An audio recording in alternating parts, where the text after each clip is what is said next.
lukewarm. Oh, hey, yeah, baby, that's nice. That's nice. Find a new incentive for my passionate needlework, you know. Pearl knit, I'm 60. But socks wasn't it. Anyway, mine looking now for some other place to land, to meditate on new ways to make him realize, I mean, just what a lucky man he was. After all, he married me, didn't he? And it was in such moments that I decided to let the world know that my husband, Ossie Davis, was a genius. Well, I just told you why. Yeah. And I had long known how much Ossie delighted in language, the rhythms in the Bible, for example. I mean, he'd often roll out verses in iambic pentameter or some other pattern, you know, trochee, or he had written poems before we left, and I used to, I thought they were fascinating. And, you know, I began sending his poetry all around, you know, stopped knitting the socks. I said, oh, God, can't get over what we do for love. And anyway, he treated words as though they tasted good. I mean, often laughing out loud at some juxtaposition that hopped into his head, or that he read or written, and no subject seemed out of his range. And it didn't take much to launch him into an encyclopedic treatise on everything from international isms to how to get a mule moving, or why you thump a watermelon. I mean, he could go on and on explaining to the children about, you know, how you know when a watermelon is. But anyway, they still remember. He had the wonderful ability to take big ideas and break them down into bite-sized notions, making the complex available, even funny. And over the years, I gathered up his essays, tributes, and letters, as well as tapes of his speeches that I had people send me, some born of conversation or arguments or time spent around the dinner table with the children. His address at the first Congressional Black Caucus dinner was just such a collaboration, because he got very loquacious when the kids were around him, and at breakfast and dinner, I've often wished I had the tape recording going, because, you know, you understand. And anyway, he was thinking about the Congressional Black Caucus that night, and he wondered aloud what he might say to a group of black politicians that they hadn't already heard. And all the children's mouths full started ad-libbing, and I was too busy with getting the dinner, you know, between the table and the stove, you know, to pay much attention. But I did hear one of them say, I think it was my son, Guy, it's not the man, Dad, it's the plan. Counted by somebody else, one of my other children, I think my oldest daughter, no, she said, it's not the map, it's the rap. So, you know, I guess they were young. I don't forget what year that was. But we all howled. And from that funny brainstorm, Ossie went on to deliver one of the best remembered of his keynote speeches. And he often quoted freely also from a number of philosophers, of whom he was an avid reader. I told you about Du Bois and Schopenhauer and Nietzsche and so forth.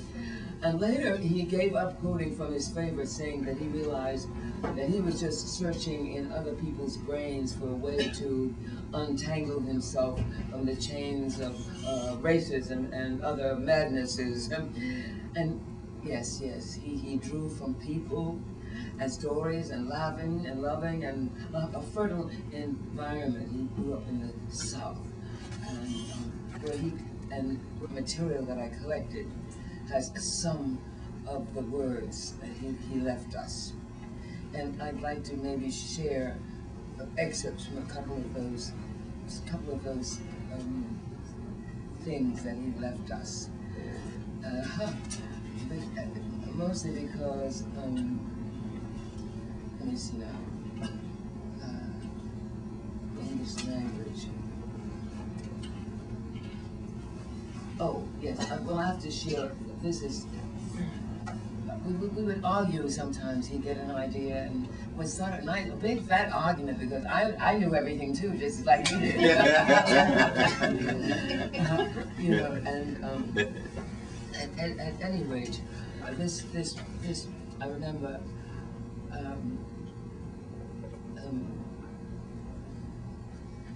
I remember he was reading to me, well, he had just finished reading to me, but this is how I put it together. The essay started, this is the short version. I stand before you a little nervous, he said, afflicted to some degree with stage fright. Not because I fear you, but because I fear the subject. The title of my address, he went on, is Racism in America, Broad Perspectives of the Problem, or The English Language is My Enemy. And so, you know, because I put this book together, I felt I had a right to have a word or two. So, so I told you, but we really did have this argument because sometimes, so the English language is his enemy. So I could feel the horn popping through my right temple. I said, "You mean the whole English language, Ossie? I mean the whole English language?" And he said, "Oh, come on, Ruby." He said, "You know I'm just talking about how English is often complicit in sanctioning racism." Well, every language is guilty of that, I bet. I mean, what language would you suggest we come up with? Not smart. Razor to his chin, he said, "Score one for Shorty." So I remember that exchange. That examination, he goes on. This is the essay of Roget's Thesaurus. Of Roget's Thesaurus of the English Language reveals the following facts. The word whiteness has 134 synonyms, 44 of which are favorable and pleasing to contemplate. For example, purity, cleanness, immaculateness, bright, shining, ivory, fair, blonde, stainless, clean, clear, chaste, unblemished, sullied, unsullied, innocent, unsullied, innocent, honorable, upright, just, straightforward, fair, genuine, trustworthy, a white man colloquialism, he put in parentheses, only 10 synonyms for whiteness appear to me to have negative implications, and these only in the mildest sense. Gloss over, whitewash, gray, wan, pale, ashen, etc., etc. 20 synonyms has 120 synonyms, 60 of which are distinctly unfavorable, and none of them even mildly positive. Among the offending 60 were such words as blot, blot, smudge, blot, blotch, smut, smudge, sully, begrimed, soot, becloud, obscure, dingy, murky, low-toned, threatening, frowning, foreboding, forbidden, sinister, baneful, dismal, thundery, evil, wicked, malignant, deadly, unclean, dirty, unwashed, foul, etc., etc. Not to mention 20 synonyms directly related to race, such as Negro, Negress, nigger, darky, blackamoor, etc., etc. When you consider the fact, he goes on, that thinking itself is subvocal speech. In other words, one must use words in order to think at all. You will appreciate the enormous heritage of racial prejudgment that lies in wait for any child born into the English language. Any teacher, good or bad, black, white or black, Jew or Gentile, who uses the English language as a medium of communication is forced willy-nilly to teach the Negro child 60 ways to despise himself, and the white child 60 ways to aid and abet him in the crime. Who speaks to me in my mother tongue damns me indeed. The English language, in which I cannot conceive myself as a black man without at the same time debasing myself, my enemy with which to survive at all, I must continually be at war. Well, you know, I tried to talk him into a happier conclusion, but it didn't work. You know, and this is just part of this condemnation of the English language. And we even had a little quarrel about his tribute to Louis Armstrong. But Ossie wrote and performed this tribute to Louis Armstrong, as well as the following ones with Stephen Fetchit. during our public television series that we had for 3 years on public television called With Ossie and Ruby. And I'm trying to drag some of that work back out because it was some of the best work we've ever done and some of the best work from other authors that we never had the privilege to expose. But this one, Louis Armstrong, he says, Louis Armstrong was a dangerous man.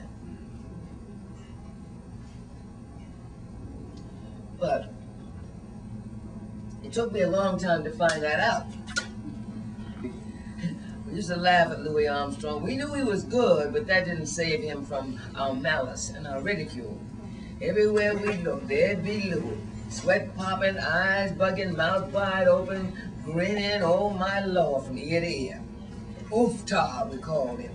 Mopping his brow, ducking his head, doing his thing for the white man. Oh yeah! It was not until 1966 when we were working on a picture together in New York with Sammy Davis Jr. and Cicely Tyson that I got to know Louis better. Everybody on the set thought it was a ball. Louis and Sammy, they never stopped lying and jiving and putting each other down for the benefit of the crowds. It was happy times with 2 master clowns in charge, keeping the whole set in stitches. Well, one day we had broken for lunch, and I decided to stay in, Ossie says. And it was quiet, and I thought everybody else had gone out. And I started back towards the set to lie down, and there near the doorway was Louis, sitting in a chair, staring off into space, with the saddest, most heartbreaking expression I'd ever seen on a man's face. And for a moment, I just stood and stared. I tried to turn and sneak away, but the noise I made snapped Louis out of it, and all at once his face broke into that big professional grin, his mouth open, and he whipped out his handkerchief, mopped his brow, and growled, "Look out there, Pops, you cats must be trying to starve old Louis to death, yeah!" So I put on my face and grinned right back. But it wasn't funny. Not anymore. What I saw in that look shook me. It was my father, my uncle, myself, down through the generations doing exactly what Louis had to do. And for the same reason, to survive. I never laughed at Louis after that. Beneath that gravel voice and that shuffle, under all that mouth, wide as a satchel with more grinning teeth than a piano got keys, was a horn that could kill a man. Was a horn that could kill a man. And that horn was where Louis kept his manhood hid all these years. Enough for him, enough for all of us. Louis, man, I didn't have sense enough to tell you this when I was a kid. I didn't even know it myself. But I love you. And I ain't the only one. So that was part of that tribute. And I said, well, Ossie, why do you have to say it was a horn that could kill a man? I mean, why did you say it was a horn that could make a man live or escape? But he didn't bother to explain it. But I since understood what he meant. That his manhood had, where the manhood was hid, had the power of anything he wanted to remember in his talent. Well, that's a couple of excerpts from the book, and I just don't. I don't want to. I don't know. I want you to want to read this book, and because my kids and myself were feeling really proud of it, that we said something while he was alive that we really followed through on. And wherever he knows he knows we did this thing. Life lit by some large vision, helping us to digest some pretty deep concepts. It's what we call reader friendly. It's philosophy for those who don't call themselves philosophers. It's breaking down philosophical concepts into like bite-sized pieces that even our kids will understand. The book entices us with Ossie's skill with words, and before we know it, we're knee deep in his world of ideas, in his word world. It was full of laughter, Ossie, and a farce, as you know, from Pearly Victorious, and a lot of other things he's written that I've got yet to unearth. Some of which you'll find among these pages, but he was also a serious thinker, and a poet, and an essayist. And I'm kind of getting used to giving voice to this version of Ossie that I lived with so long.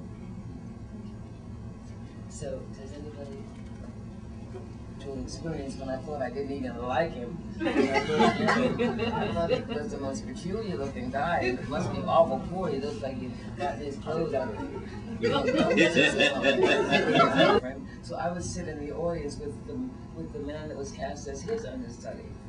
And sometimes we talk about it. He's a good actor and everything. But he had no Star. You know, he didn't care about where his pants go. And one day I was just watching him. There was a scene where he was, tying his tie. And I'm watching him tie. He was dressed in his soldier's uniform because there's a play about a returning soldier. And as I watched him tie his tie, the thing that happened to me, never happened to me again in my life. Because I don't believe this, like falling in love is like, what is that? But I really did have an experience which I felt something like it was like a streak of lightning go from me to him, or him to me, or something like that. And I was so shocked because I didn't even really like it. And so I liked him as an actor and everything, and we spoke and everything. And it made me, it was like, I could feel it. It was like that crazy picture, the bow and arrow, Cupid with the bow and arrow, it hit you in your heart or something. It was that crazy. I've never had any feeling like that again in my whole life. For a while I could remember the feeling of the moment, but now I can only tell about it. I can't recall it anymore. And, am I answering any questions? That was good.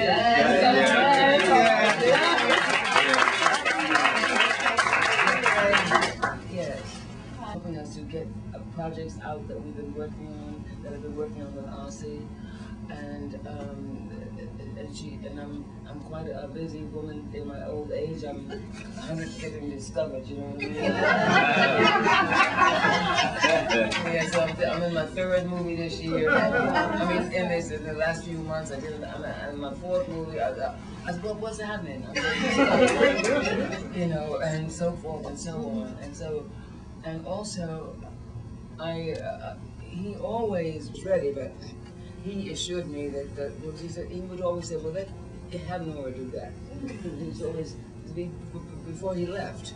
So I get the message now, I get the point, and he was right. Have Nora take it over. And she wanted to do that. Our son died.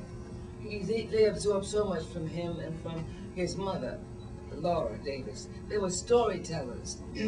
They were laughers. biscuit makers and things like that. I had dealing with the Ku Klux Klan and all those stories, and Daddy outwitted the monsters, and so they have all those stories from the South. They're full of them. So my son is a guitarist. He composes. He's an actor. He's an author, and one of the latest reviews I saw in people tell me what a great guitarist he is. He borrows a lot from the stories that he heard from his daddy and his grandma. And we had they call him well, he got 5 stars in downbeat. Somebody said, he got 5 stars in downbeat. I had to find out what that was all about. You know what I mean? And get that magazine on a regular basis. And so I go to see him, and every time I see him, he's better and better. And he could be a teacher, and he does have a respect for music and tradition and the black tradition. He seems as if he could be his own uncle. You know, he's like an uncle son. He's like he absorbs everything from his grandmother. He's written songs to her and about the time she lived, and he's a great storyteller. And he plays a lot of, he works a lot with we all know this, the famous guitar player. He has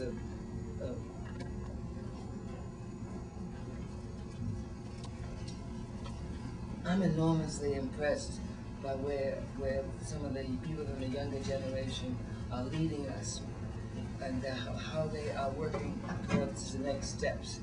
It wasn't immediately obvious, but I look at the way we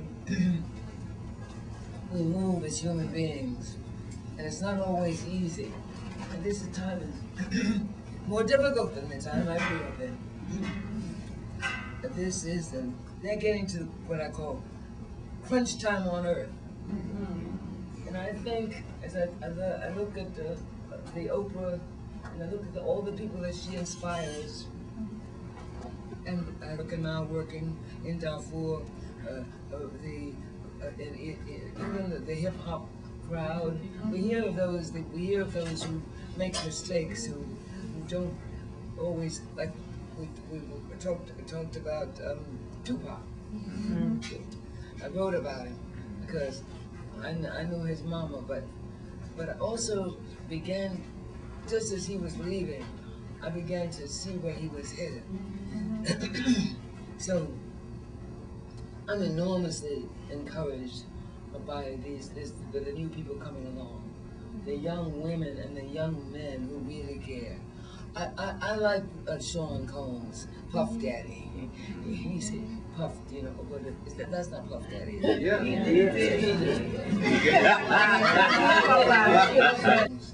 And I look at them. They have a business acumen. They have an understanding of the world, of what the world is about, and they're trying to go about things as in the ways that they see it. How do we make it possible to thrive in a nation that seems to be making mistakes? And how do we help, as I hear the girls saying, well, they feel it's going to be up to the children, people of her generation, to set things right. And it's right, I believe so. And they're going to have to do it with all our support and help, because they're on our shoulders, and they see a distance we don't see. And so for all of that's happening, I know what my work as an elder is cut out for me. I'm feeling really good to be old, because I don't have anything else to lose, you know. I damn feel it. I can walk, and I can pick it, and I can, you know, do this thing and take names. and getting my people to write letters and say what we want, what we need in this world. not only in this country, because I think black people in America at the top of the heap as far as trying to teach, showing the other world something about what it's all about. And we got a job to do, we as black people. We didn't go through all this for nothing, just to lay down and die and don't say nothing. So I'm hoping that as an older woman, I'll make noises before I leave here, you know what I mean? And pull all my children with me, and because we need to get them out of these prisons, you know, that doing time for a nickel bag and all kinds of unjust sentences that have no relationship to what other people are getting. So I'm feeling good about the time. There's a sensitivity. And also there's a judgment going on out there. They see what's going on in the world. They see what happens on television. They know what we're about. They know what we're about and what we need to be about. So I'm feeling, and as Lorraine Hansberry said, how dare you despairing ones think that only you know the truth. And I'm so glad that I'm living long enough to see what a remarkable set of circumstances we as human beings are. But we can't even imagine how powerful we are. We are some kind of creation. Yes. All animal in the, and we got to understand how powerful and how wonderful, how miraculous we are. And that we have the power to make that difference. I'm talking now also to make myself, although I made a few little moves when I was coming up and I was young and stuff, it occurs to me that now I'm at the last gate. And I can there's something I can do. There's a power that comes to me because I'm an old lady, and I have some friends in this world. I got a couple of dollars. I don't have to worry where I'm going to eat. And besides, I don't have to eat because I know now if I'm hungry, somebody's going to feed me in my family. I can go, this happened, I learned this but in the McCarthy days, when everybody was losing their jobs and jumping out windows and the networks were kicking them off. The white and black, and a couple of black people had nerve enough to be nervous. That's the only thing, I say that because having grown up as black people having grown up like in the struggle, seeing the pickets and the riots and the this and the that since I can remember, and being also shown by that group of people that came out of Eastern Europe and came out of other areas of oppression in this world, what they did to change their circumstances. I see them get to hit the pavements with their notebooks, hit the street corners, and their people would feed them. And so they taught us. And we hit the churches and the street corners and any place else they wanted to go. And they fed us too. We fared so well till we didn't want to say it because everybody else was getting fired and having headaches and the whole picture was changing. But Ossie, for so many times after a while, I had to remind him to stop saying that because it might make everybody else feel bad. He said, like Robeson said, don't put your feet out there. If you can't put your feet deep into people, and you got it made. We have a people. We are a people, and I've come to know that. And I'm trying to get my children to know that we have each other. That's one time when my kids were growing up, they couldn't have fights because I wouldn't let them. I said, right now, stop this fight and hug and kiss each other. You know what we got? All we got is each other. We got each other. So I know the part of my job is going to help get my kids out of jail, these that are in there for unjust things they didn't commit, get these school systems fixed, try and do something so that the education system serves all the people. You understand what I'm saying? Yes. Because ain't no sense, one by one, we don't make it. It's going to be all of us together. And we've got something to show the world about that, because we've been through an awful lot as a people, and we've learned some things. I really don't. I'd like for it to be explained to them, you know. And then I think if we talk to them and tell them how we got this name, how come we love chitlins? You know what I mean? Because that's all we could get at one point. That's how we ate. That's how we didn't go hungry. And there was something good about chitlins too. This the word, that word we use to declass and to put other people down. Why do we need to put each other down in this world? It's not a black thing. This is a thing of our time. When you want to exploit people, you don't murder Chinese. You kill Chinks. You kill Japs. You don't kill Japanese people. And so that's what, so if we are to become the exploited, if we are to accept, that's why we don't want that word. And it's not cute. It means you've accepted the fact that you're willing to roll over and get your belly tickled and be called nigger. That's what we have to show them. We have to say that. We have to understand why it's necessary to degrade people. You have to degrade them before you can exploit them. You have to degrade them before you can kill them. You have to degrade them before you can take their territory.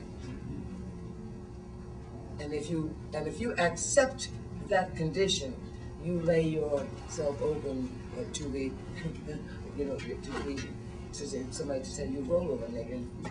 So we have to understand what it means to be called a spick, a wop, a nigger. And where did it come from? It comes from somebody trying to get something of what who needed your life and their life to make your life. You know, they need, I, the oppressor, I need my life. My life is important. I also need your life, nigger, to make my life important. So when we get to explaining those things in our children's books, we've got a whole lot of explaining to do. Not so much feeling, because as I tell my kids, I said, somebody called you a name, the only thing about that is if you accept it. You know, you have to accept it. You can't say to that brother or that sister, you can't explain to them why they called you a name. We have to explain, we have to understand, because we are not less than, we know who we are. And we can't get mad when somebody says nigger. We have to say, well, we gotta take this crowd, we gotta come with me. Come on, have lunch with me, we can talk. So that because a thing is only in existence when you accept it. If I hand you something and you don't take it, you haven't got it. I never thought of him as being a fighter, but I saw him fight. And so, you know, and I remember talking about, you know, and I never, I just have to tell this little story because I'm all up in his face because he was this very gentle man. I was just ever telling him every year, getting this matter straight. Because first of all, he didn't get angry and so forth like that. And so, but sometimes you have to get. So, and I'm standing in front of him like this, we're in the bedroom, and so I never will forget, he just picked me up like this, and threw me on the bed like that. I never forgot, I just couldn't get over it. And he wasn't even angry or anything, he didn't even look like he went, he didn't even look like he had to. And so, I learned something about strength that day.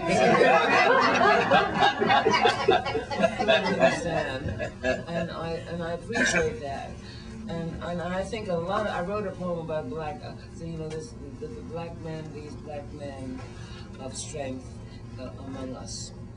You know, I don't have it with me, but I wrote it. With the patience and the quiet, with the patience, and you think you can say anything and do anything until it gets to the nitty gritty, and they'll lay down and die for you, you know what I mean, or pick you up and make you live. Is what is the truth of that? They will find the strength to make you live.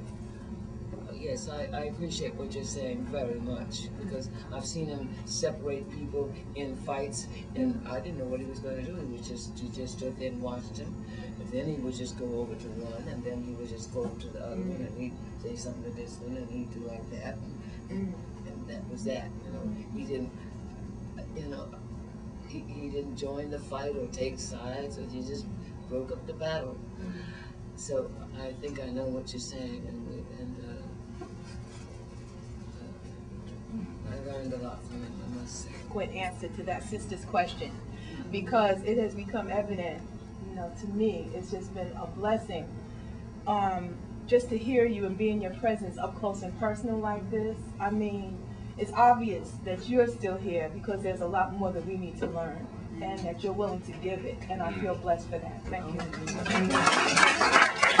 want to thank everybody for coming out tonight.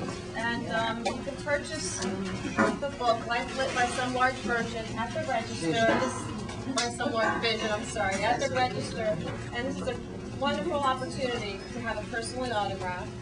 Yes, I think so. We're going to start, if everybody would, I'm going to give you a